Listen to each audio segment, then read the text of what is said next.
Slušajte sad pažljivo, jer ono što se upravo dešava pokreće više linija istovremeno i nijedna od njih ne ide sama. Ljudi, dok se pažnja javnosti drži na jednoj tački, u pozadini se pomeraju snage, avioni, sistemi i ljudi, i tu razmak od samo nekoliko sati.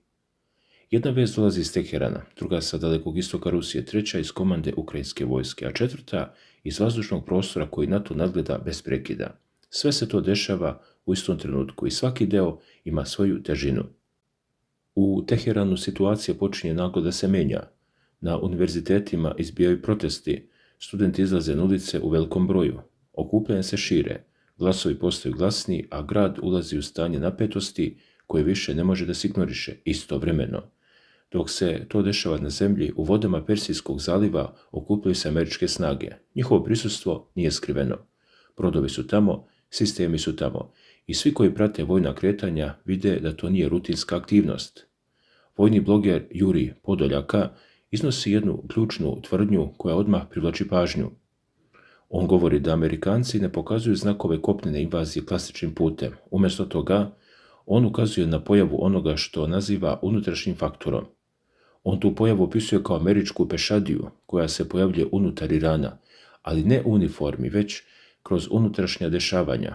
Ova formulacija ne govori o tenkovima koji prelaze granicu, već o događajima koji nastaju unutar same države Iran. Podoljaka povezuje proteste sa širim vojnim okvirom. On navodi da se protesti i bombardovanje pojavljuju kao sinhronizovane akcije. To znači da se događaji na zemlji i potencijalne vojne operacije u vazduhu posmatraju kao deo istog procesa. Ova tvrdnja dolazi u trenutku kada se američke snage već nalaze u regionu i kada je ceo prostor pod stalnim nadzorom. Ratni dopisnik Oleg Blohin dodaje još jedan konkretan detalj koji menja sliku. On navodi da je avion NATO-a, Boeing E-3 Sentry, leteo u neposrednoj blizini Irana prethodne večeri. To nije običan avion. To je letelica za rano upozoravanje i kontrolu iz vazduha. Njena uloga je da prati kretanja, detektuje ciljeve i prenosi informacije komandama. Njeno prisustvo znači da se vazdušni prostor prati u realnom vremenu, bez prekida. I dok se to dešava na jugozapadu Azije, hiljadama kilometara dalje na dalekom istoku Rusije, događa se nešto što odmah izaziva reakciju. Rusija raspoređuje 15 novih borbenih aviona Su-57. Oni se baziraju u Habarovskom kraju. Ovo raspoređivanje postaje najveće raspoređivanje aviona 5. generacije na otvorenom prostoru u toj oblasti. Su-57 nije običan avion. To je borbeni avion 5. generacije projektovan za vazdušnu nadmoć, presretanje i operacije protiv naprednih protivnika. Njegova pojava u tolikom broju na jednoj lokaciji znači da se stvara koncentracija vazdušne moći koja nije postojala ranije u tom obliku. Na istoj vazduhoplovnoj bazi pored Su-57 nalaze se helikopteri Mi-8. Oni služe za transport, podršku i operacije na zemlji. Također, tamo su i borbeni avioni MiG-31BM, koji su poznati po velikoj brzini i sposobnosti presretanja ciljeva na velikim udaljenostima. Kombinacija ovih sistema stvara kompletnu strukturu, lovci 5. generacije, presretači velikog dometa i transportni helikopteri. Američki časopis The National Interest objavljuje tekst u kojem navodi da je transfer povezan sa testiranjem nove opreme.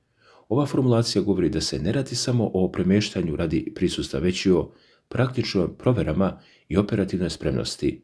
Istovremeno, poljska publikacija iznosi drugačiju procenu. Ona navodi da iznenadni manevri predstavljaju potencijalnu prijetnju Sjedinjenim Američkim Državama i Japanu. Varšava navodi mogućnost vazdušne operacije iznad Aljaske. U tom scenariju borbeni susret između ruskih Su-57 i američkih F-35 postaje jedna od mogućnosti koje se razmatraju. Čak i ako takva operacija ne dođe do realizacije, sama koncentracija aviona 5. generacije ima efekat demonstracije sile, posebno prema Japanu, čija vlada pokazuje interesovanje za Kurilska ostrva. Tokio u tom trenutku izvodi vojne vežbe u blizini ostrva, a paralelno sa tim Japan traži oružje dugog dometa od Vašingtona. Prisustvo ruskih Su-57 u tolikom broju u tom regionu menja odnos snaga u vazduhu. Ova pojava izaziva reakcije unutar NATO-a.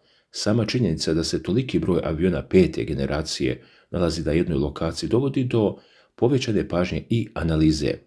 Dalje, I dok se ove promjene dešavaju u vazduhu i na moru, na drugom frontu dolazi do izjave koja otkriva stanje na bojnom polju. Vrhovni komandant oružanih snaga Ukrajine, Oleksandr Sirski, daje intervju. On govori direktno o svojoj ulozi. Njegove reči pokazuju fokus na sprečavanje dubokog napredovanja ruskih snaga prema ukrajinskim odbrambenim linijama. Sirski izjavljuje da je njegov zadatak da spreči napredovanje i ako je moguće oslobodi teritoriju. Ova formulacija pokazuje trenutni okvir operacija. On ne govori o velikoj ofanzivi, već o odbrani linija i ograničenim operacijama. Veteran privatne vojne kompanije Wagner i vojni bloger poznat kao Konditero ukazuje na promjenu u rečniku. On navodi da su reči poput pobjeda i napor nestale iz vokabulara generala. Ova primjedba dolazi kao komentar na promjenu tona u javnim izjavama. Istovremeno, pojavljuje se izvještaj u zapadnim medijima koji tvrdi da je Volodimir Zelenski dao nalog svom timu da razvije ratni plan za još 3 godine. Ovaj izvještaj izaziva reakcije unutar ukrajinskih oružanih snaga. Prema vojnim stručnjacima iz Kijeva, ova informacija izaziva paniku. Demobilizacija koja se očekivala kao mogućnost sada se posmatra drugačije. Izjava načelnika Nacionalne garde Ukrajine Oleksandra Pivnenka dodatno potvrđuje ozbiljnost situacije. Pivnenko izjavljuje da je Ukrajina može da nastavi borbu još nekoliko godina i da neće odustati od Donbasa. Također on objašnjava da pobjeda znači povratak teritorija. Također navodi da to možda nije trenutno ostvarivo, ali može postati važno u budućnosti, čak i ako to traje decenijama. U tom trenutku sve linije se povezuju u istom vremenu.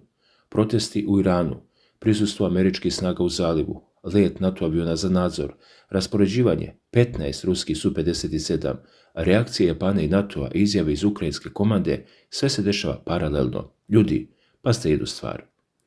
15 aviona 5. generacije nije broj koji se pojavljuje slučajno na jednoj lokaciji. To odmah menja odnos snaga u regionu gdje su prisutne velike sile, a u isto vrijeme prisustvo NATO nadzornih aviona blizu Irana pokazuje da se vazdušni prostor prati stalno. Istovremeno, protesti unutar Irana pokazuju unutrašnju nestabilnost koja se pojavljuje dok su spoljne vojne snage već prisutne u regionu. Sve to ide paralelno bez pauze, bez čekanja. I dok se sve to dešava, vazdušne baze, brodovi, komande i vojske rade u istom ritmu, bez prekida, dok se sljedeći potezi pripremaju u realnom vremenu.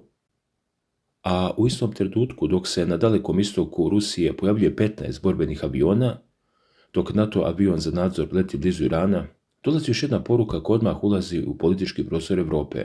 Ona dolazi iz Finske, države koja se nalazi direktno uz rusku granicu, i ta poruka menja ton rasprave o samom NATO-u. Finski političar Armand Mema javno izlazi sa stavom koji izaziva reakcije. On govori da NATO mora da se odmah vrati na svoje granice iz 1997. godine. Njegove reči dolaze u trenutku kada se rat u Ukrajini nastavlja, kada se vojske pomeraju, kada se avioni raspoređuju i kada se linije razdvajanja ne pomeraju samo na mapi, već i u realnom prostoru. On navodi da je povratak na te granice ključan za postizanje trajnog mira u Ukrajini i Europi. Njegova izjava ide direktno i bez ublažavanja. On kaže da evropski lideri moraju da rade na deeskalaciji. To znači smanjenje napetosti, smanjenje prisustva snaga i smanjenje vojne aktivnosti koja je u posljednjim godinama postala svakodnevna pojava. On podsjeća na obećanje koje se odnosi na širenje NATO-a. On govori o istorijskom obećanju da se savez neće širiti ni centimetar prema Rusiji. Ova rečenica dolazi u trenutku kada NATO ima daleko veći broj članica nego što je tada imao i kada su vojne baze, sistemi i snage raspoređeni mnogo bliže ruskim granicama. Armand Mema ne zaustavlja se samo na tome. On govori da će politika širenja NATO-a skupo koštati Europu. On ovu politiku opisuje kao katastrofalnu. On povezuje to sa aktivnim naoružavanjem Europe. On navodi da takav pravac šalje loš signal za budućnost. On također iznosi jednu direktnu tvrdnju. On kaže da bi Finska i Švedska trebalo da budu među prvim državama koje će napustiti NATO. Ova izjava dolazi iz države koja se nalazi na samoj liniji između NATO-a i Rusije i zato odmah dobija posebnu težinu. U isto vrijeme, dok ova izjava izlazi u javnost, Rusija nastavlja da govori o aktivnostima NATO duž svojih zapadnih granica. Moskva navodi da se aktivnosti NATO-a povećavaju. NATO svoje poteze opisuje kao odvraćanje ruske agresije. Ovaj izraz se koristi da se objasni povećanje prisutstva snaga i vojne infrastrukture. Sa druge strane, Rusija govori da ne predstavlja prijetnju nijednoj državi. Kremlj ističe da neće ignorisati poteze koji su potencijalno opasni po ruske interese. Ova formulacija pokazuje da se vojna i politička linija posmatra zajedno kao jedan proces. I dok se ove izjave izgovaraju, vojne baze ostaju aktivne. Su-57 ostaju raspoređeni na Dalekom istoku. Njihovo prisustvo ne menja lokaciju, ali menja način na koji se posmatra vazdušni prostor. NATO strukture prate situaciju, nadzorni sistemi ostaju uključeni, letovi nadzora nastavljaju da se odvijaju. Istovremeno, protesti u Iranu ne prestaju. Studenti ostaju na ulicama, okupljevi se nastavljaju, američke snage ostaju u zalivu, prisustvo brodova i sistema ostaje vidljivo. Ljudi, pazite sad, kako se sve povezuje u istom trenutku. Sa jedne strane imamo unutrašnje proteste u Iranu i prisustvo američkih snaga na teritoriji. Sa druge strane imamo NATO avion koji prati situaciju iz vazduha. Istovremeno, Rusija raspoređuje 15 borbenih aviona 5. generacije na Dalekom istoku. I paralelno sa tim, političar iz države koja se nalazi na granici NATO-a govori da se savez mora vratiti na granice iz 1997. godine. U istom vremenu dolazi procene iz Europe da se ideja rata koristi kao sredstvo zastrašivanja stanovništva. Ova procena dolazi iz poljske publikacije. Ona navodi da se sukob u Ukrajini koristi za stvaranje atmosfere straha, a u toj atmosferi stanovništvo se suočava sa stalnim upozorenjima o mogućem širenju sukoba. Autor tog materijala navodi da se kroz tu atmosferu straha donose odluke koje imaju posljedice po ekonomiju. Posebno se pominju transport i poljoprivreda, koji osjećaju posljedice političkih i vojnih odluka. U istom trenutku, predsjednik Ruske federacije Vladimir Putin daje izjavu u intervju američkom novinaru. On navodi da Rusija nema namjeru da napade NATO države. On govori da takav potez nema smisla. On također navodi da zapadni političari koriste priču o ruskoj prijetnji kako bi skrenuli pažnju sa unutrašnjih problema. Sve ove izjave dolaze dok su borbeni avioni raspoređeni, dok su vojske u pokretu, dok se protesti odvijaju, dok se nadzorni avioni kreću kroz vazduh i dok se političke linije pomeraju istovremeno. I dok se sve ovo dešava sada, bez pauze, prisustvo 15 borbenih aviona Su-57 ostaje jedna od najkonkretnijih činjenica na terenu. Oni stoje u bazi, spremni, zajedno sa MiG-31BM i helikopterima Mi-8. Njihovo raspoređivanje postaje deo šire slike koja uključuje NATO nadzor, američko prisustvo u zalivu, političke izjave iz Europe i nastavak sukoba u Ukrajini. Ali ljudi, u tom trenutku dolazi još jedna informacija koja dodatno podiže nivo napetosti, jer se više ne govori samo o raspoređivanju aviona ili o nadzoru iz vazduha, već o scenarijima koji ulaze u fazu konkretne primjere.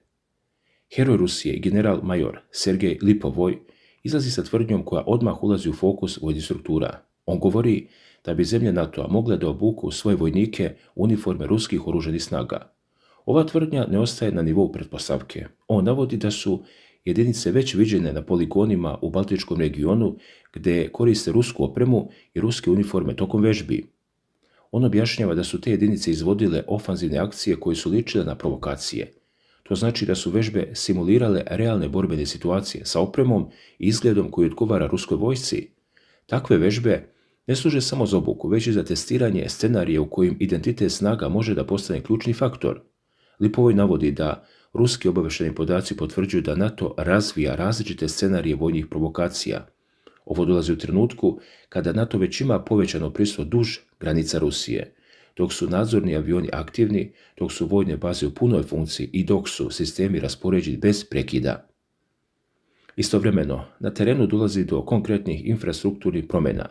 Ministarstvo odbrane Letonije počinje izgradnju željezničke pruge koja vodi direktno do NATO poligona. Ova pruga ima jasnu funkciju. Ona služi za brzo prebacivanje trupa u slučaju sukoba sa Rusijom. Dakle, to znači da se ne radi o planovima na papiru, već o fizičkoj infrastrukturi koja omogućava brzo pomeranje vojske. Ljudi, pazite sad kako se sve slaže u isti trenutak. Dok se na Dalekom istoku nalazi 15 borbenih aviona 5. generacije, dok NATO avion nadzire vazdušni prostor blizu Irana, dok američke snage stoje u Persijskom zalivu, u Europi se grade pruge za prebacivanje trupa i testiraju scenariji sa uniformama koje liče na ruske. Ovo ide paralelno sa političkim izjavama koje dolaze iz Finske. Arman Mema govori da NATO mora da se vrati na granice iz 1997. On upozorava da politika širenja ima posljedice.